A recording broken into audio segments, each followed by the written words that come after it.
ఏంటి హజ్రత్ బల్? 1963లో ఏం జరిగింది? 1963 డిసెంబర్ చలికాలం. మంచు దుప్పటి కప్పుకున్న కాశ్మీర్ లోయలో ఉన్నట్టుండి ఒక్కసారిగా ఒక భయానక అరుపు వినిపించింది. పవిత్రమైన వెంట్రుక మాయమైంది అని. దీన్నే మోయి ఈ ముఖద్దస్ అంటారు. శతాబ్దాల పాటు శ్రీనగర్లోని హజ్రత్ బల్ మందిరంలో భద్రంగా ఉన్న పవిత్రమైన వెంట్రుక అదృశ్యమైపోయింది.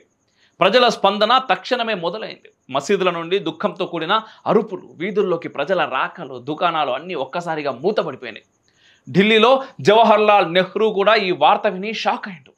బెంగాల్లో హిందువుల ఊచకోత సమయంలో పాకిస్తాన్ నుండి వికృతమైన శవాలతో వచ్చిన రైళ్లను చూసినప్పుడు కూడా చెలించని ఈ లౌకికవాద నాయకుడు ఒక్క వెంట్రుక కోసం ఒక్కసారిగా భయపడిపోయిండు, కలవరపడ్డాడు.